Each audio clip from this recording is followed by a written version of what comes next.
ਅਗਣੰਤ ਸ਼ਾਹ ਆਪਣੀ ਦੇ ਰਾਸ, ਖਾਤ ਪੀਤ ਵਰਤੈ ਆਨੰਦ ਉਲਾਸ। ਆਪਣੀ ਅਮਾਨ ਕਛ ਬਹੁਰ ਸ਼ਾਹ ਲੇ, ਅਗਿਆਨੀ ਮਨ ਰੋਸ ਕਰੇ। ਆਪਣੀ ਪ੍ਰਤੀਤ ਆਪ ਹੀ ਖੋਵੈ, ਬਹੁਰ ਉਸਕਾ ਵਿਸ਼ਵਾਸ ਨਾ ਹੋਵੈ। ਜਿਸ ਕੀ ਬਸਤ ਤਿਸ ਆਗੈ ਰਾਖੈ, ਪ੍ਰਭ ਕੀ ਆਗਿਆ ਮਾਨੈ ਮਾਥੈ। ਉਸ ਤੇ ਚੌਗਣ ਕਰੈ ਨਿਹਾਲ,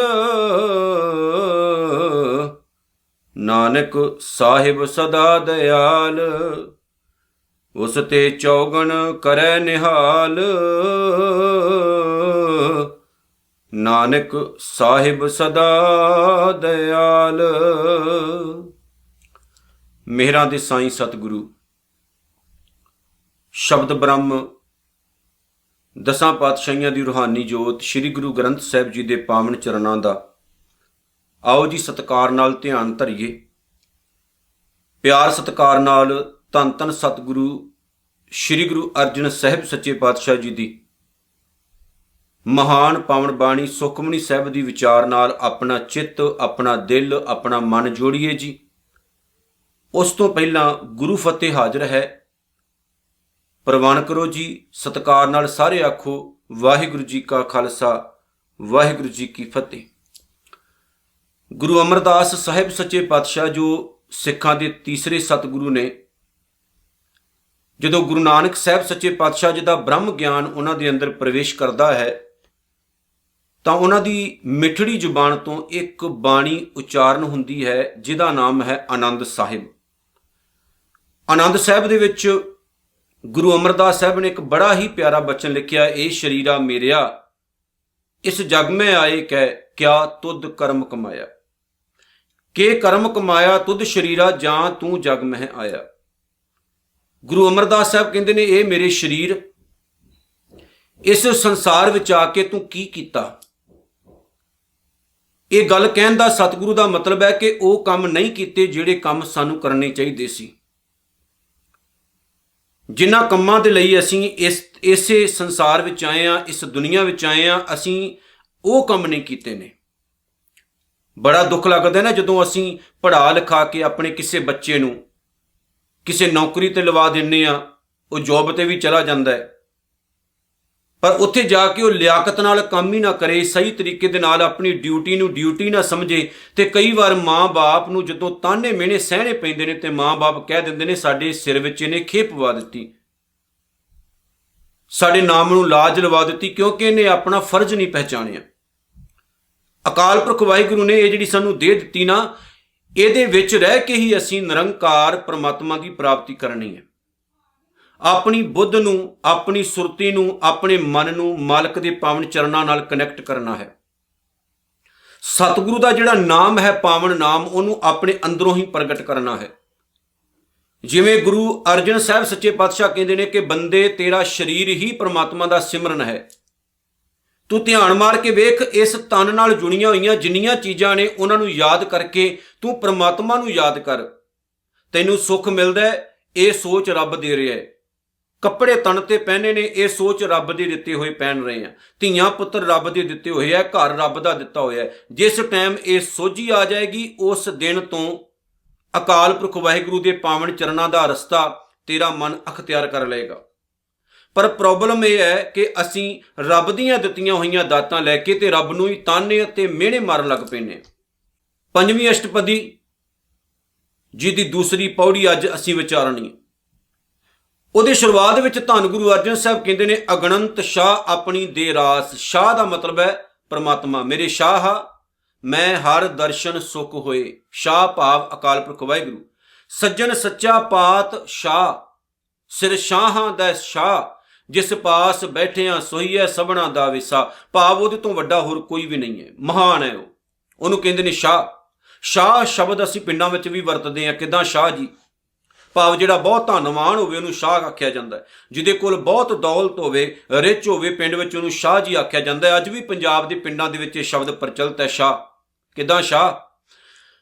ਲੇਕਿਨ ਧੰਨ ਗੁਰੂ ਅਰਜਨ ਸਾਹਿਬ ਸੱਚੇ ਪਾਤਸ਼ਾਹ ਨੇ ਇੱਥੇ ਸ਼ਾਹ ਸ਼ਬਦ ਵਰਤਿਆ ਅਕਾਲ ਪੁਰਖ ਵਾਹਿਗੁਰੂ ਦੇ ਪ੍ਰਤੀ, ਭਾਵ ਸਾਡਾ ਸ਼ਾਹ, ਸਾਡਾ ਪਾਤਸ਼ਾਹ ਉਹ ਅਕਾਲ ਪੁਰਖ ਵਾਹਿਗੁਰੂ ਹੈ।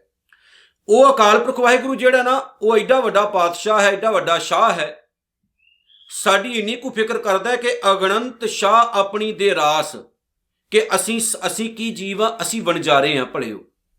ਵਣਜ ਕਰਨ ਦੇ ਲਈ ਇਸ ਸੰਸਾਰ ਵਿੱਚ ਆਏ ਹਾਂ, ਵਪਾਰ ਕਰਨ ਦੇ ਲਈ ਇਸ ਦੁਨੀਆ ਵਿੱਚ ਆਏ ਹਾਂ, ਲੇਕਿਨ ਥੋੜੇ ਟਾਈਮ ਦੇ ਲਈ ਆਏ ਹਾਂ, ਬਾਅਦ ਵਿੱਚ ਚਲੇ ਜਾਣਾ ਹੈ ਆਪਾਂ। ਪੱਕੇ ਘਰ ਬਣਾ ਕੇ ਇਸ ਦੁਨੀਆ ਤੇ ਕਦੇ ਕੋਈ ਨਹੀਂ ਰਹਿੰਦਾ, ਸਦਾ ਲਈ ਕਦੇ ਕੋਈ ਨਹੀਂ ਰਹਿੰਦਾ। ਜਿਨ੍ਹਾਂ ਨੇ ਲਾਲ ਕਿਲੇ ਵੀ ਬਣਾਏ ਸੀ ਉਹ ਵੀ ਤੁਰ ਗਏ ਨਾ, ਜਿਨ੍ਹਾਂ ਨੇ ਤਾਜ ਮਹਿਲ ਬਣਾਏ ਸੀ ਉਹ ਵੀ ਤੁਰ ਹੀ ਗਏ। ਸਦੀਆਂ ਪੁਰਾਣੇ ਘਰ ਮਹਿਲ ਅੱਜ ਵੀ ਮੌਜੂਦ ਨੇ, ਪਰ ਉਹਨਾਂ ਵਿੱਚ ਰਹਿਣ ਵਾਲੇ ਤੁਰ ਗਏ ਨਾ, ਕੋਈ ਨਹੀਂ ਰਿਹਾ, ਕਬਰਾਂ ਵਿੱਚ ਸੌਂ ਗਏ। ਬਾਬਾ ਫਰੀਦ ਸਾਹਿਬ ਦਾ ਮੈਨੂੰ ਇੱਕ ਬਚਨ ਯਾਦ ਆ ਗਿਆ, ਜਿਵੇਂ ਪੁੱਛੈ ਅਸਮਾਨ ਫਰੀਦਾ ਖੇਵਟ ਕਿਨ ਗਏ, ਜਾਲਣ ਗੋਰਾ ਨਾਲ ਉਲਾਮੇ ਜੀ ਸਹੇ। ਜਮੀਨ ਪੁੱਛੈ ਅਸਮਾਨ, ਜ਼ਮੀਨ ਅਸਮਾਨ ਨੂੰ ਪੁੱਛਦੀ ਹੈ ਕਿੱਥੇ ਗਏ ਨੇ ਸਾਰੇ, ਕੌਣ? ਖੇਵਟ ਕਿਨ ਗਏ, ਵੱਡੇ ਵੱਡੇ ਆਗੂ, ਵੱਡੇ ਵੱਡੇ ਧਨਾੜ ਲੋਕ, ਜਿਹੜੇ ਹਰ ਵਕਤ ਨੱਕ ਤੇ ਮੱਖੀ ਨਹੀਂ ਸੀ ਬਹਿਣ ਦਿੰਦੇ, ਹਰ ਵਕਤ ਆਕੜ 'ਚ ਰਹਿੰਦੇ ਸਨ, ਲੋਕਾਂ ਤੇ ਜ਼ੁਲਮ ਵੀ ਕਰਦੇ ਸੀ। ਬੜੇ ਮਹਾਨ ਮਹਾਨ ਲੋਕ, ਹੰਕਾਰ ਨਾਲ ਭਰੇ ਹੋਏ ਲੋਕ ਕਿੱਥੇ ਚਲੇ ਗਏ? ਖਤਮ ਹੋ ਗਏ, ਕਿਉਂਕਿ ਇਸ ਧਰਤੀ ਤੇ ਸਦਾ ਰਹਿਣ ਲਈ ਕੋਈ ਨਹੀਂ ਆਇਆ। ਇਸ ਲਈ ਮੈਂ ਅੱਜ ਵੀ ਤੁਹਾਨੂੰ ਰਿਮਾਈਂਡਰ ਕਰਾ ਦੇਵਾਂ, ਯਾਦ ਕਰਾ ਦੇਵਾਂ, ਜੇ ਕਿਸੇ ਦਾ ਭਲਾ ਕਰ ਸਕਦੇ ਹੋ ਤਾਂ ਕਰੋ, ਕਦੀ ਕਿਸੇ ਦਾ ਬੁਰਾ ਨਾ ਕਰਿਓ। ਕਿਸੇ ਦਾ ਬੁਰਾ ਕਰਕੇ ਕੋਈ ਪ੍ਰੋਫਿਟ ਨਹੀਂ ਜੇ ਮਿਲਦਾ, ਕਿਸੇ ਦਾ ਬੁਰਾ ਕਰਕੇ ਕਦੇ ਕੋਈ ਲਾਭ ਨਹੀਂ ਹੁੰਦਾ, ਕਿਸੇ ਦਾ ਨੁਕਸਾਨ ਕਰਕੇ ਬੰਦੇ ਨੂੰ ਸੁੱਖ ਦੀ ਨੀਂਦ ਨਹੀਂ ਆਉਂਦੀ, ਕਿਸੇ ਦਾ ਨੁਕਸਾਨ ਕਰਕੇ ਕੋਈ ਇਨਸਾਨ ਪੂਰੀ ਜ਼ਿੰਦਗੀ ਜਿਹੜਾ ਸੁਖੀ ਨਹੀਂ ਰਹਿ ਸਕਦਾ, ਲਾਹਣਤਾਂ ਪੈਂਦੀਆਂ ਨੇ। ਇਸ ਲਈ ਕੋਸ਼ਿਸ਼ ਕਰਿਆ ਕਰੋ ਕਿਸੇ ਦੇ ਪੈਰਾਂ ਵਿੱਚ ਕੰਡੇ ਵਿਛਾਉਣ ਦੀ ਬਜਾਏ ਫੁੱਲ ਵਿਛਾ ਦਿਓ। ਅਕਾਲ ਪੁਰਖ ਵਾਹਿਗੁਰੂ ਨੇ ਇਸੇ ਲਈ ਸਾਨੂੰ ਇਹ ਸਰੀਰ ਦਿੱਤਾ ਹੈ। ਅਸੀਂ ਇਸ ਸੰਸਾਰ ਵਿੱਚ ਆਏ ਵਣਜਾਰੇ ਹਾਂ, ਵਣਜ ਕਰਨ ਲਈ ਆਏ ਹਾਂ, ਭਾਵ ਚੰਗੇ ਕਰਮ ਕਰਨ ਲਈ ਆਏ ਹਾਂ, ਚੰਗੀ ਖੱਟੀ ਖੱਟਣ ਲਈ ਆਏ ਹਾਂ। ਲੇਕਿਨ ਅਸੀਂ ਮਾੜੇ ਕਰਮ ਕਰਦੇ ਹਾਂ, ਮਾੜਾ ਪਾਸਾ ਇਖਤਿਆਰ ਕਰ ਲੈਂਦੇ ਹਾਂ, ਤੇ ਪ੍ਰਮਾਤਮਾ ਦੇ ਦਰ ਤੋਂ ਕੀ ਮਿਲਦਾ ਹੈ? ਲਾਹਣਤਾਂ। ਦਾਗ ਦੋਸ਼ ਮੂੰਹ ਚੱਲਿਆ ਲਾਏ, ਇਨਸਾਨ ਦਾਗੀ ਤੇ ਦੋਸ਼ੀ ਹੋ ਕੇ ਜਾਂਦਾ ਹੈ। ਦਾਗ ਕਿਹੜੇ ਆਪਾਂ ਲਵਾਉਂਦੇ ਹਾਂ ਜੀ ਦੱਸੋ? ਦਾਗ ਲੱਗਦੇ ਨੇ ਮਾੜਿਆਂ ਕੰਮਾਂ ਦੇ, ਕਿਸੇ ਦਾ ਬੁਰਾ ਕਰਨ ਦੇ, ਮਾੜੀ ਨੀਅਤ ਦੇ। ਉਹ ਦਾਗ ਲੈ ਕੇ ਅਸੀਂ ਸੰਸਾਰ ਤੋਂ ਜਾਂਦੇ ਹਾਂ, ਤੇ ਦੋਸ਼ ਜਿਸ ਕੰਮ ਲਈ ਆਏ ਉਹ ਕੰਮ ਨਹੀਂ ਕਰਦੇ, ਇਸ ਲਈ ਦੋਸ਼ੀ ਹੋ ਜਾਂਦੇ ਹਾਂ। ਦਾਗ ਦੋਸ਼ ਮੂੰਹ ਚੱਲਿਆ ਲਾਏ, ਪੜਿਓ ਜੀ, ਦਰਗਾਹ ਬੈਸਣ ਨਾ ਹੀ ਜਾਏ। ਇਹੋ ਜਿਹੇ ਬੰਦੇ ਨੂੰ ਰੱਬ ਦੀ ਦਰਗਾਹ ਵਿੱਚ ਬਹਿਣਾ ਮਿਲਦਾ ਭਲਾ? ਨਹੀਂ, ਉੱਥੇ ਸਾਫ਼ ਸੁਥਰੇ ਹੁੰਦੇ ਨੇ। ਤੇ ਜਿਨ੍ਹਾਂ ਦਾ ਜੀਵਨ ਅੰਦਰੋਂ ਬਾਹਰੋਂ ਗੰਦਲਾ ਹੋ ਜਾਏ, ਮਾੜਾ ਹੋ ਜਾਏ, ਉਹਨਾਂ ਨੂੰ ਪ੍ਰਮਾਤਮਾ ਆਪਣੀ ਚਰਨਾਂ ਦੇ ਵਿੱਚ ਜਗ੍ਹਾ ਦਿੰਦਾ ਨਹੀਂ। ਰੱਬ ਦੀ ਨਿਗਾਹ ਵਿੱਚ ਉਹੀ ਪ੍ਰਵਾਨ ਹੁੰਦੇ ਨੇ ਜਿਹੜੇ ਕੁਝ ਖੱਟੀ ਖੱਟ ਕੇ ਇਸ ਸੰਸਾਰ ਤੋਂ ਜਾਂਦੇ ਨੇ। ਸਤਿਗੁਰ ਕਹਿੰਦੇ ਨੇ ਉਹ ਦਾਤਾ ਜਿਹੜਾ ਹੈ ਨਾ, ਬਹੁਤ ਸਾਰੀਆਂ ਵਸਤੂਆਂ, ਬਹੁਤ ਸਾਰੇ ਪਦਾਰਥ, ਰਾਸ ਪੂੰਜੀ ਸਾਨੂੰ ਦੇ ਕੇ ਭੇਜਦਾ ਹੈ, ਭਾਵ ਨਿਰੰਕਾਰ ਨੇ ਸਾਨੂੰ ਬਹੁਤ ਕੁਝ ਦਿੱਤਾ ਹੈ। ਹੁਣ ਕਿਹੜੀ ਰਾਸ ਪੂੰਜੀ ਹੈ? ਪ੍ਰਮਾਤਮਾ ਦੀ ਅਗਣੰਤ ਸ਼ਾਹ। ਉਹ ਸ਼ਾਹ ਅਗਣੰਤ ਭਾਵ ਬਹੁਤ ਸਾਰੀਆਂ ਚੀਜ਼ਾਂ ਆਪਣੀ ਦੇ ਸਾਨੂੰ ਰਾਸ ਪੂੰਜੀ ਦੇ ਕੇ ਭੇਜਦਾ। ਕੀ ਦਿੱਤਾ ਸਾਨੂੰ ਰੱਬ ਨੇ ਜੀ? ਅੱਖਾਂ, ਦਿਲ, ਧੜਕਣ, ਕੰਨ, ਜ਼ੁਬਾਨ, ਸਰੀਰ ਦਾ ਇੱਕ ਇੱਕ ਪਾਰਟ ਬੜਾ ਬੇਸ਼ਕੀਮਤੀ ਹੈ। ਇਸ ਦੇ ਨਾਲ ਅਸੀਂ ਆਪਣਾ ਵੀ ਭਲਾ ਕਰ ਸਕਦੇ ਹਾਂ, ਦੂਸਰੇ ਦਾ ਵੀ ਭਲਾ ਕਰ ਸਕਦੇ ਹਾਂ। ਪਰ ਨਹੀਂ, ਸਾਡੀ ਜ਼ੁਬਾਨ ਮਾੜਾ ਬੋਲਦੀ ਹੈ, ਅੱਖਾਂ ਮਾੜਾ ਦੇਖਦੀਆਂ ਨੇ, ਕੰਨ ਮਾੜਾ ਸੁਣਦੇ ਨੇ, ਹੱਥ ਮਾੜਾ ਕਰਦੇ ਨੇ। ਦੂਜਿਆਂ ਦਾ ਬੁਰਾ ਕਰਨ ਦੇ ਲਈ ਅਸੀਂ ਭੱਜ ਉੱਠਦੇ ਹਾਂ। ਚੰਗਿਆਈ ਅਲਕ ਕਰੇ, ਬੁਰਿਆਈ ਹੋਏ ਸ਼ੇਰ। ਚੰਗੇ ਕੰਮ ਲਈ ਆਲਸੀ ਹੋ ਜਾਂਦੇ ਹਾਂ, ਬੁਰੇ ਕੰਮ ਲਈ ਸ਼ੇਰ ਹੋ ਜਾਂਦੇ ਹਾਂ। ਲੜਾਈ ਹੋ ਰਹੀ ਹੋਵੇ ਨਾ ਗਲੀ ਵਿੱਚ, ਤੇ ਸਾਰਾ ਪਿੰਡ ਇਕੱਠਾ ਹੋ ਜਾਂਦਾ, ਕੀ ਹੋਇਆ? ਲੇਕਿਨ ਕੋਈ ਚੰਗਾ ਕੰਮ ਕਰਿਆ ਹੋਵੇ ਨਾ, ਕਦੇ ਕੋਈ ਸਾਥ ਨਹੀਂ ਦਿੰਦਾ, ਉੱਥੇ ਪ੍ਰੋਬਲਮ ਹੈ। ਚੰਗੇ ਕੰਮ ਲਈ ਕੋਈ ਨੇੜੇ ਨਹੀਂ ਜਿਉਂਦਾ, ਮਾੜੇ ਕੰਮ ਲਈ ਸਾਰੇ ਆ ਜਾਂਦੇ ਨੇ। ਇਹ ਲੋਕਾਂ ਦੀ ਪ੍ਰੋਬਲਮ ਹੈ। ਸਤਿਗੁਰ ਕਹਿੰਦੇ ਆ ਸਰੀਰ ਹੀ ਤੇਰੀ ਰਾਸ ਪੂੰਜੀ ਹੈ ਜਿਹੜੀ ਪ੍ਰਮਾਤਮਾ ਨੇ ਤੈਨੂੰ ਦਿੱਤੀ, ਪਰ ਇਹ ਕੰਨ ਇੱਦਾਂ ਹੀ ਖਰਾਬ ਹੋ ਜਾਂਦੇ ਨੇ, ਅੱਖਾਂ ਇੱਦਾਂ ਹੀ ਨਿਕਲ ਜਾਂਦੀਆਂ ਨੇ ਵਿਚਾਰੀਆਂ, ਜ਼ੁਬਾਨ ਇੱਦਾਂ ਹੀ ਘਸ-ਘੁਸ ਜਾਂਦੀ ਹੈ। ਚੰਗੇ ਕੰਮ ਬੰਦਾ ਕਰਦਾ ਹੀ ਨਹੀਂ, ਇਹਨਾਂ ਤੋਂ ਚੰਗੇ ਕੰਮ ਲੈਣੇ ਸੀ।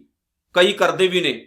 ਪਿੰਗਲਵਾੜੇ ਦਾ ਬਾਪੂ ਭੁੱਲਦਾ ਨਹੀਂ ਮੈਨੂੰ, ਭਗਤ ਪੂਰਨ ਸਿੰਘ, ਜੇ ਸਰੀਰ ਮਿਲਿਆ ਇਸ ਸਰੀਰ ਤੋਂ ਚੰਗੇ ਕੰਮ ਕੀਤੇ। ਖਾਲਸਾ ਏਡ ਦੇ ਮੁਖੀ ਭਾਈ ਰਵੀ ਸਿੰਘ ਮੈਨੂੰ ਨਹੀਂ ਭੁੱਲਦੇ, ਜੇ ਸਰੀਰ ਮਿਲਿਆ ਕੁਝ ਚੰਗਾ ਕੀਤਾ। ਉਹ ਭਾਈ ਜੇ ਦੁਨੀਆ 'ਚ ਆਏ ਹੋ ਕੁਝ ਚੰਗਾ ਕਰਕੇ ਜਾਓ, ਸੰਸਾਰ ਲਈ, ਦੁਨੀਆ ਲਈ, ਆਪਣੇ ਲਈ ਤਾਂ ਸਾਰਾ ਸੰਸਾਰ ਜਿਉਂਦਾ ਹੈ। ਆਨੰਦ ਤਦ ਹੈ ਜੇ ਆਪਣੇ ਨਾਲ ਜਿਉਂਦਿਆਂ ਜਿਉਂਦਿਆਂ ਦੂਸਰਿਆਂ ਲਈ ਵੀ ਜੀਓ। ਆਪਣੇ ਸਿਰ ਉੱਤੇ ਤਾਂ ਛੱਤ ਹੈ, ਪਰ ਆਨੰਦ ਉਦੋਂ ਆਏਗਾ ਜਦੋਂ ਸਾਡੀ ਮੁਹੱਲੇ 'ਚ, ਸਾਡੀ ਗਲੀ 'ਚ, ਸਾਡੇ ਪਿੰਡ 'ਚ ਕੋਈ ਵਿਚਾਰਾ ਐਸਾ ਹੋਵੇਗਾ ਜਦੋਂ ਮੀਂਹ ਪੈ ਰਿਹਾ ਹੋਵੇਗਾ ਤਾਂ ਉਹਦੀ ਛੱਤ ਚੋਰ ਹੀ ਹੋਵੇਗੀ। ਆਨੰਦ ਉਦਣ ਆਉਣਾ ਹੈ ਜਦੋਂ ਉਹਦੀ ਚੋਈ ਹੋਈ ਛੱਤ ਰੋਕੋਗੇ, ਉਹਦੇ ਸਿਰ ਤੇ ਛੱਤ ਪਾਓਗੇ। ਅਸੀਂ ਤਾਂ ਆਪਣੇ ਬੱਚਿਆਂ ਨੂੰ ਨਿੱਤ ਨਵੇਂ ਦਿਨ ਨਵੇਂ ਕੱਪੜੇ ਲੈ ਕੇ ਦਿੰਦੇ ਹਾਂ। ਆਨੰਦ ਉਦਣ ਆਏਗਾ, ਖੁਸ਼ੀ ਉਦਣ ਬਣੇਗੀ ਜਿਸ ਦਿਨ ਕਿਸੇ ਗਰੀਬ ਨੂੰ ਲੈ ਕੇ ਦਿਓਗੇ, ਜਿਸ ਦਿਨ ਕੋਈ ਭੁੱਖਾ ਨਹੀਂ ਸੋਏਗਾ, ਕਿਸੇ ਨੂੰ ਰੋਟੀ ਦਿਓਗੇ, ਖਵਾਓਗੇ, ਜਿਸ ਦਿਨ ਕਿਸੇ ਦਾ ਤਨ ਢੱਕੋਗੇ, ਜਿਸ ਦਿਨ ਕਿਸੇ ਗਰੀਬ ਦੀ ਫੀਸ ਦੇ ਦਿਓਗੇ, ਜਿਸ ਦਿਨ ਕਿਸੇ ਦਾ ਭਲਾ ਕਰੋਗੇ, ਉਸ ਦਿਨ ਆਨੰਦ ਬਣੇਗਾ। ਵਾਕਈ ਬਣਦਾ ਵੀ ਹੈ। ਬਹੁਤ ਜ਼ਿਆਦਾ ਗਰਮੀ ਦੇ ਵਿੱਚ ਜਦੋਂ ਕੋਈ ਤੁਰਿਆ ਜਾ ਰਿਹਾ ਹੋਵੇ ਨੰਗੇ ਪੈਰੀਂ ਤੇ ਪੈਰ ਉਹਦੇ ਸੜੂ ਕਰ ਰਹੇ ਹੋਣ, ਅਸੀਂ ਪੈਰਾਂ ਦੇ ਵਿੱਚ 2000 2500 ਦਾ ਦੇ ਸ਼ੂ ਪਾਏ ਹੋਣ, ਬੜੇ ਮਹਿੰਗੀ ਜੁੱਤੀ ਪਾਈ ਹੋਵੇ, ਆਨੰਦ ਉਦੋਂ ਬਣੇਗਾ ਜਦੋਂ ਕਿਸੇ ਦੇ ਪੈਰ ਢੱਕੋਗੇ, ਕਿਸੇ ਦੇ ਪੈਰਾਂ ਥੱਲੇ ਜੋੜਾ ਪਵਾਓਗੇ। ਗੁਰਮੁਖੋ, ਸੰਸਾਰ ਇਸੇ ਲਈ ਹੈ। ਆਹ ਕੰਮ ਚੰਗੇ ਕਰਨੇ ਸ਼ੁਰੂ ਕਰ ਦਿਓ, ਮਾਲਕ ਦੀ ਖੁਸ਼ੀ ਹੈ ਤੁਹਾਨੂੰ। ਇਸ ਲਈ ਕਈ ਲੋਕ ਇਸੇ ਹੀ ਰਾਸ ਪੂੰਜੀ ਭਾਵ ਸਰੀਰ ਨੂੰ ਵਿਅਸਤ ਗਵਾ ਕੇ ਚਲੇ ਜਾਂਦੇ ਨੇ। ਕਈ ਇਹਦੇ ਤੋਂ ਹੀ ਬਹੁਤ ਲਾਗ ਲਗਾ ਦਿੰਦੇ ਨੇ। ਹੁਣ ਮੈਂ ਥੋੜਾ ਜਿਹਾ ਸਮਝਾ ਦੇਵਾਂ। ਇਸੇ ਹੀ ਸਰੀਰ ਤੋਂ ਚੰਗੇ ਕਰਮ ਕਰਨ ਦੇ ਨਾਲ ਹਜ਼ਾਰਾਂ ਲੋਕਾਂ ਨੂੰ ਚੰਗੇ ਕੰਮ ਵੱਲ ਲਾ ਦਿੰਦੇ ਨੇ। ਇਹ ਤਾਂ ਹੋ ਗਈ ਰਾਸ ਪੂੰਜੀ ਜਿਹੜੀ ਲਈ ਸੀ ਪ੍ਰਮਾਤਮਾ ਤੋਂ, ਉਹਦੀ ਖੱਟੀ ਦੁਨੀਆ ਲਈ ਕੁਝ ਚੰਗਾ ਕਰ ਗਏ। ਭਗਤ ਪੂਰਨ ਸਿੰਘ ਤਾਂ ਚਲੇ ਗਏ, ਪਿੰਗਲਵਾੜਾ ਅੱਜ ਵੀ ਚੱਲ ਰਿਹਾ। ਭਾਵ ਕਿ ਚੰਗੇ ਕੰਮ ਕਰੋ ਜਿਹਦੇ ਨਾਲ ਅਗਾਂਹ ਲੜੀ ਚੱਲ ਪਵੇ, ਲੋਕਾਂ ਨੂੰ ਸਮਝ ਆ ਜਾਵੇ ਕਿ ਅਸੀਂ ਕੁਝ ਕਰਨ ਲਈ ਇੱਥੇ ਆਏ ਹਾਂ। ਪੁੱਤ ਤੇ ਕਪੁੱਤ ਤੇ ਸਪੁੱਤ, ਤਿੰਨ ਗੱਲਾਂ ਯਾਦ ਰੱਖਿਓ। ਪੁੱਤਰ ਉਹਨੂੰ ਕਹਿੰਦੇ ਨੇ ਜਿਹੜਾ ਆਪਣੇ ਪਿਤਾ ਤੋਂ ਜੋ ਲਵੇ ਓਨਾ ਹੀ ਰੱਖੇ, ਨਾ ਘਟਾਵੇ ਨਾ ਵਧਾਵੇ, ਨਾ ਪਿਤਾ ਦੀ ਇੱਜ਼ਤ ਨੂੰ ਜ਼ਿਆਦਾ ਵਧਾਵੇ ਨਾ ਘਟਾਵੇ, ਉੱਥੇ ਕੋ ਰੱਖੇ, ਉਹਨੂੰ ਕਹਿੰਦੇ ਨੇ ਪੁੱਤਰ। ਇੱਕ ਹੁੰਦਾ ਸੁਪੁੱਤਰ। ਸੁਪੁੱਤਰ ਉਹਨੂੰ ਕਹਿੰਦੇ ਨੇ ਜਿਸ ਨੇ ਪਿਤਾ ਦੀ ਕਮਾਈ ਹੋਈ ਧਨ ਦੌਲਤ ਜਾਇਦਾਦ ਨੂੰ ਅਗਾਂਹ ਵਧਾਇਆ, ਉਹਦੀ ਇੱਜ਼ਤ ਨੂੰ ਅਗਾਂਹ ਵਧਾਇਆ, ਚੰਗਾ ਪੁੱਤਰ ਬਣ ਗਿਆ, ਉਹਨੂੰ ਸੁਪੁੱਤਰ ਕਹਿੰਦੇ, ਸੋਹਣਾ ਪੁੱਤਰ ਬਣਿਆ। ਇੱਕ ਹੁੰਦਾ ਕਪੁੱਤਰ। ਕਪੁੱਤਰ ਉਹਨੂੰ ਕਹਿੰਦੇ ਨੇ ਜੋ ਕੁਝ ਪਿਤਾ ਨੇ ਕਮਾਇਆ ਸਤਿਆਨਾਸ਼ ਕਰ ਦਿੱਤਾ, ਉਹਨੂੰ ਕਹਿੰਦੇ ਨੇ ਕਪੁੱਤਰ। ਇਹੋ ਜਿਹਾ ਨਾ ਹੀ ਹੋਵੇ ਦੁਨੀਆ ਤੇ। ਇਹ ਲੋਕਾਂ ਦਾ ਕਹਿਣਾ ਹੈ। ਅਸੀਂ ਕੀ ਬਣਨਾ ਹੈ? ਆਹ ਜੋ ਕੁਝ ਮਾਲਕ ਨੇ ਦਿੱਤਾ ਇਹਨੂੰ ਵਧਾਉਣਾ ਹੈ। ਮਤਲਬ ਕਿ ਇਸੇ ਹੀ ਜੀਵਨ ਵਿੱਚ ਚੰਗੇ ਕੰਮ ਕਰਕੇ ਜਾਣੇ ਨੇ, ਖੱਟੀ ਖੱਟ ਕੇ ਜਾਣੀ ਹੈ, ਲਾਗ ਲਗਾ ਕੇ ਜਾਣੀ ਹੈ ਦੁਨੀਆ ਵਿੱਚ, ਕੁਝ ਚੰਗਾ ਕਰਕੇ ਜਾਣਾ ਹੈ, ਬੂਟੇ ਲਗਾ ਕੇ ਜਾਣੇ ਨੇ ਸੱਚਾਈ ਦੇ। ਜਿੱਥੇ ਜਿੱਥੇ ਬੂਟੇ ਲਗਾ ਕੇ ਜਾਓਗੇ ਰਹਿੰਦੀ ਦੁਨੀਆ ਤੱਕ ਤੁਹਾਡਾ ਨਾਮ ਹਮੇਸ਼ਾ ਦੁਨੀਆ 'ਚ ਰਹੇਗਾ। ਇਹ ਰਾਸ ਪੂੰਜੀ ਨੂੰ ਖਤਮ ਨਹੀਂ ਹੋਣ ਦੇਣਾ। ਖਾਤ ਪੀਤ ਵਰਤੈ ਆਨੰਦ ਉਲਾਸ। ਪਰਮਾਤਮਾ ਦੇ ਦਿੱਤੇ ਹੋਏ ਇਸ ਤਨ ਤੋਂ, ਅਕਾਲ ਪੁਰਖ ਵਾਹਿਗੁਰੂ ਦੇ ਦਿੱਤੇ ਹੋਏ ਇਸ ਰਾਸ ਪੂੰਜੀ ਰੂਪ ਸਰੀਰ ਤੋਂ ਇਨਸਾਨ ਖਾਂਦਾ ਹੈ, ਪੀਂਦਾ ਹੈ, ਬੜੀ ਖੁਸ਼ੀ ਦੇ ਨਾਲ ਇਹਨਾਂ ਪਦਾਰਥਾਂ ਨੂੰ ਵਰਤਦਾ ਹੈ ਤੇ ਚਾਉ ਦੇ ਨਾਲ ਘੁੰਮਦਾ ਹੈ। ਸਤਿਗੁਰ ਕਹਿੰਦੇ ਆਪਣੀ ਅਮਾਨ ਕਛ ਬਹੁਰ ਸ਼ਾਹ ਲੇ। ਇਹ ਸਭ ਕੁਝ ਕਿਹਦਾ ਜੀ? ਅਕਾਲ ਪੁਰਖ ਵਾਹਿਗੁਰੂ ਦਾ ਦਿੱਤਾ ਆ। ਤੇ ਇਹਦਾ ਮਾਲਕ ਕੌਣ ਹੈ? ਪ੍ਰਮਾਤਮਾ। ਪਰ ਜੇ ਪ੍ਰਮਾਤਮਾ ਆਪਣੀਆਂ ਹੀ ਦਿੱਤੀਆਂ ਹੋਈਆਂ ਦਾਤਾਂ ਨੂੰ, ਆਪਣੀਆਂ ਚੀਜ਼ਾਂ ਨੂੰ ਕਿਸੇ ਟਾਈਮ ਸਾਥੋਂ ਖੋਹ ਲਵੇ, ਵਾਪਸ ਲੈ ਲਵੇ, ਫਿਰ ਕੀ ਹੁੰਦਾ ਜੀ? ਅਗਿਆਨੀ ਮਨ ਰੋਸ ਕਰੇ। ਤੇ ਅਸੀਂ ਅਗਿਆਨੀ ਬੰਦੇ ਰੋਸ ਕਰਨ ਲੱਗ ਪੈਂਦੇ ਹਾਂ। ਰੱਬ ਨੇ ਖੋਹ ਕਿਉਂ ਲਿਆ? ਜਿਸ ਕੀ ਵੱਤ ਸੋਈ ਲੈ ਜਾਏਗਾ, ਰੋਸ ਕਿਸੇ ਸਿਉ ਕੀਜੈ। ਇਹ ਸਰੀਰ ਵੀ ਤਾਂ ਉਹਦਾ ਹੀ ਹੈ, ਜਿਹਦਾ ਹੈ ਉਹਨੇ ਵਾਪਸ ਲੈ ਜਾਣਾ। ਭਾਈ ਸਾਧੂ ਸਿੰਘ ਦਾ ਜ਼ਿਕਰ ਆਉਂਦਾ ਇਤਿਹਾਸ ਵਿੱਚ, ਜਿਨ੍ਹਾਂ ਦਾ ਪੁੱਤਰ ਪੂਰਾ ਹੋ ਗਿਆ ਸੀ ਤੇ ਉਹ ਗੁਰੂ ਸਾਹਿਬ ਦੇ ਕਿਸੇ ਕਾਰਜ ਲਈ ਜਾ ਰਹੇ ਸਨ ਦੂਰ ਦੁਰਾਡੇ। ਤੇ ਰਸਤੇ ਵਿੱਚ ਜਦੋਂ ਉਹਨਾਂ ਨੂੰ ਪਤਾ ਲੱਗਾ ਪੁੱਤਰ ਪੂਰਾ ਹੋ ਗਿਆ, ਤਾਂ ਉਹਨਾਂ ਨੇ ਬੜੇ ਪਿਆਰ ਨਾਲ ਕਿਹਾ ਸੀ ਕਿ ਲੱਕੜਾਂ ਚੁਣ ਕੇ ਅਗਨੀ ਭੇਟਾ ਕਰ ਦਿਓ। ਜਦੋਂ ਮੈਂ ਵਾਪਸ ਮੁੜਾਂਗਾ ਤੇ ਮੈਂ ਮਾਲਕ ਸੱਚੇ ਪਾਤਸ਼ਾਹ ਦੇ ਚਰਨਾਂ ਦਾ ਧੰਨਵਾਦ ਕਰਾਂਗਾ ਕਿ ਮਾਲਕਾ ਤੇਰੀ ਦਾਤ ਸੀ, ਤੂੰ ਵਾਪਸ ਲੈ ਕੇ। ਕਈ ਇਦਾਂ ਦੇ ਸਬਰ ਸੰਤੋਖੀ ਵੀ ਹੁੰਦੇ ਨੇ। ਪਰ ਸਾਡੇ ਵਿੱਚ ਕੀ ਹੈ ਜੀ? ਸਾਨੂੰ ਜ਼ਿੰਦਗੀ 'ਚ ਕੋਈ ਨਫਾ ਹੋ ਜਾਏ ਤਾਂ ਅਸੀਂ ਭੁੜਕਣੇ ਸ਼ੁਰੂ ਹੋ ਜਾਂਦੇ ਹਾਂ, ਨੁਕਸਾਨ ਹੋ ਜਾਏ ਤਾਂ ਅਸੀਂ ਰੱਬ ਤੋਂ ਕੀ ਹੁੰਦੇ ਆ ਜੀ? ਭਲਾ ਖਫਾ, ਗਾਲਾਂ ਕੱਢਣ ਲੱਗ ਪੈਂਦੇ ਆ ਮਾਲਕ ਨੂੰ। ਨਹੀਂ, ਬਰਾਬਰ ਜੇ ਰਿਹਾ ਕਰੋ। ਬਰਾਬਰ ਰਹਿਣ ਦੇ ਨਾਲ ਹੀ ਜ਼ਿੰਦਗੀ 'ਚ ਆਨੰਦ ਹੈ। ਔਰ ਇਹ ਆਨੰਦ ਐਸਾ ਹੈ, ਇੱਕ ਵਾਰੀ ਆ ਗਿਆ ਫਿਰ ਵਾਪਸ ਨਹੀਂ ਜਾਂਦਾ। ਆਪਣੀ ਪ੍ਰਤੀਤ ਆਪ ਹੀ ਖੋਬ ਹੈ। ਇਸ ਲਈ ਇਹ ਬੰਦਾ ਜਦੋਂ ਕੋਈ ਮਾੜਾ ਮੋਟਾ ਵੀ ਸਾਡੀ ਜ਼ਿੰਦਗੀ 'ਚੋਂ ਦੂਰ ਹੋ ਜਾਏ, ਕੋਈ ਚੀਜ਼, ਕੋਈ ਸੁੱਖ, ਤੇ ਰੱਬ ਨੂੰ ਮਿਹਣੇ ਮਾਰਨ ਲੱਗ ਪਏ, ਫਿਰ ਕੀ ਹੁੰਦਾ ਜੀ? ਆਪਣੀ ਪ੍ਰਤੀਤ ਆਪ ਹੀ ਖੋਵੈ। ਫਿਰ ਇਹ ਬੰਦਾ ਰੱਬ ਦੀ ਨਿਗਾਹ ਵਿੱਚ ਵਿਸ਼ਵਾਸ ਉਡਾ ਲੈਂਦਾ। ਰੱਬ ਕਹਿੰਦਾ ਵੀ ਇਹਦੇ ਤੇ ਵਿਸ਼ਵਾਸ ਨਹੀਂ ਕੀਤਾ ਜਾ ਸਕਦਾ, ਇਹ ਤੇ ਭਰੋਸਾ ਨਹੀਂ ਕੀਤਾ ਜਾ ਸਕਦਾ, ਕਿਉਂਕਿ ਇਹ ਬੰਦਾ ਜਿਹੜਾ ਹੈ ਨਿਕੰਮਾ ਹੈ। ਜਦੋਂ ਮੈਂ ਦੇ ਰਿਹਾ ਉਦੋਂ ਕੋਈ ਸ਼ੁਕਰਾਨਾ ਨਹੀਂ, ਜਦੋਂ ਮੈਂ ਲੈ ਲੈਣਾ ਵਾਪਸ ਫਿਰ ਰੋਣ ਲੱਗ ਪੈਂਦਾ। ਦੁਨੀਆ 'ਚ ਬਹੁਤ ਸਾਰੇ ਐਸੇ ਲੋਕ ਹੁੰਦੇ ਨੇ, ਜਦੋਂ ਉਹਨਾਂ ਨੂੰ ਕੁਝ ਚਾਹੀਦਾ ਹੁੰਦਾ ਨਾ ਸਾਡੇ ਕੋਲੋਂ, ਫਿਰ ਉਹਨਾਂ ਦੇ ਹੱਥ ਜੋੜੇ ਹੁੰਦੇ ਨੇ। ਪੈਸੇ ਧੇਲੇ ਦੀ ਆਪਾਂ ਗੱਲ ਕਰਦੇ ਹਾਂ, ਸਾਡੇ ਰਿਸ਼ਤੇ ਨਾਤੇ ਵੀ ਇੱਦਾਂ ਦੇ ਹੁੰਦੇ। ਜਦੋਂ ਤੋਂ ਉਹਨਾਂ ਨੂੰ 4 ਪੈਸੇ ਸਾਥੋਂ ਚਾਹੀਦੇ ਹੁੰਦੇ ਨੇ, ਸਾਥੋਂ ਕੁਝ ਚਾਹੀਦਾ ਹੁੰਦਾ ਹੈ, ਉਦੋਂ ਉਹਨਾਂ ਦੇ ਹੱਥ ਜੋੜੇ ਹੁੰਦੇ ਨੇ, ਬੜੀ ਖੁਸ਼ੀ ਦੇ ਨਾਲ ਸਾਥੋਂ ਲੈ ਕੇ ਜਾਂਦੇ ਨੇ। ਪਰ ਜਦੋਂ ਅਸੀਂ ਆਪਣੇ ਦਿੱਤਾ ਹੋਇਆ ਪੈਸਾ, ਧਨ ਦੌਲਤ ਜਾਂ ਕੋਈ ਚੀਜ਼ ਵਾਪਸ ਮੰਗਦੇ ਹਾਂ ਤਾਂ ਫਿਰ ਕੀ ਹੁੰਦਾ? ਵਿਗਾੜ ਪੈ ਜਾਂਦਾ, ਲੜਾਈ ਹੋਣੀ ਸ਼ੁਰੂ ਹੋ ਜਾਂਦੀ ਹੈ। ਇਸ ਲਈ ਬਹੁਤ ਸਾਰੇ ਰਿਸ਼ਤੇ ਨਾਤਿਆਂ ਵਿੱਚ ਵਿਗਾੜ ਪੈਂਦਾ ਹੈ। ਕਈ ਸਿਆਣੇ ਤਾਦੀ ਕਹਿੰਦੇ ਨੇ, ਨਾ ਕਿਸੇ ਤੋਂ ਲਓ ਨਾ ਕਿਸੇ ਨੂੰ ਦਿਓ, ਵਿਗਾੜ ਪੈਂਦਾ ਹੈ। ਫਿਰ ਕੀ ਹੁੰਦਾ? ਅਸੀਂ ਕਹਿੰਦੇ ਆ ਉਹ ਜਿਹੜਾ ਬੰਦਾ ਨਾ, ਉਹ ਤੇ ਇਤਬਾਰ ਨਹੀਂ ਕੀਤਾ ਜਾ ਸਕਦਾ, ਉਹ ਤੇ ਵਿਸ਼ਵਾਸ ਨਹੀਂ ਕਰਨਾ। ਲੈਣ ਵਕਤ ਤਾਂ ਬੜਾ ਹੱਸ ਕੇ ਲੈਂਦਾ, ਪਰ ਜਦੋਂ ਵਾਪਸ ਦੇਣੇ ਹੁੰਦੇ ਨਾ, ਰੋਣ ਲੱਗ ਪੈਂਦਾ, ਮਰਨ ਲੱਗ ਪੈਂਦਾ, ਮਰੂ ਕਰਨ ਲੱਗ ਪੈਂਦਾ। ਕਿਉਂ ਭਾਈ? ਇਦਾਂ ਦੇ ਬੰਨਾ ਆਪਾਂ ਨਹੀਂ। ਰੱਬ ਦੀ ਨਿਗਾਹ ਵਿੱਚ ਜੇ ਸੱਚੇ ਸੁੱਚੇ ਬੰਨਾ ਹੈ ਤੇ ਇਹ ਸੋਚ ਕੇ ਬਣੋ ਕਿ ਸਭ ਕੁਝ ਹੀ ਮਾਲਕ ਦਾ ਹੈ, ਉਹ ਕਿਸੇ ਵੀ ਟਾਈਮ ਵਾਪਸ ਲੈ ਸਕਦਾ ਹੈ। ਰੋਣਾ ਧੋਣਾ ਨਹੀਂ ਕਰਨਾ। ਬਹੁਰ ਉਸਕਾ ਵਿਸ਼ਵਾਸ ਨਾ ਹੋਵੇ, ਫਿਰ ਵਾਹਿਗੁਰੂ उस बंदे का विश्वास नहीं करता है। जिसकी बसत से आज्ञा रख है, पर जिस मालक दियां दित्तियां होईयां सारियां दातां ने, जे ओदियां दातां असीं ओदे पावन चरणां 'च रख दईए, मालका तेरा ही है, रखना ते रख। कलगीधर दशमेश पातशाह ने जदों खंडे की पौल तैयार की ना, ते 5 ਸਿੰਘਾਂ ਦੇ ਸੀਸ लए, 5 ਸਿੰਘ प्रवान चढ़े ते सीस देने वक्त उन्हां 5 ने की शब्द वरते सी? सतगुरु अज भी तेरा है, कल भी तेरा, तेरा ही है, मंगण की लोड़ नहीं, लै ला। जदों आपां गुरु के पावन चरणां 'च आके सीस दे देने ना, उहदा मतलब हुंदा है सारा जीवन ही सतगुरु का हो गया, ते जो सतगुरु का हो गया उहदे ते साडा कोई अख्तियार नहीं। इसलिए जो मालक का दिता होया है उहदे चरणां विच अर्पण कर दिओ। वाहिगुरू तेरा ही दिता होया है, इहदे उत्ते साडा कोई अख्तियार नहीं। प्रभ की आग्या मानै मत है। ते वो इंसान जे जिंदगी विच कुछ खुस जावे, कुछ गवाच जाए, कुछ दूर हो जाए, ते उहदा हुक्म मन्ने कि मालक तेरी चीज़ सी, जे चली गई ते कोई गल नहीं, वाहिगुरू तेरी कृपा मेरे सिर ते बनी रवे, बस होर कुछ नहीं चाहिदा, मैनूं होर कुछ नहीं चाहिदा। अपने गुरु साहिबानां दा जीवन वेख लो, किन्ने को दुख आउंदे ने साडी जिंदगी दे विच, थोड़े बहुते है, किणका मात्र। किन्ने दुख आए कलगियां वाले दे सिर ते, किन्ने दुख आए गुरु अर्जन साहिब ते, रोए हो नहीं। किन्ने दुख आए सिखां ते बाणी पढ़न वालियां ते, बंद बंद कट्टे गए, आरे नाल चीर दिते गए, शरेआम चरखड़ियां ते चाड़ दिते गए, टोटे टोटे कर दिते गए। रोए हो नहीं।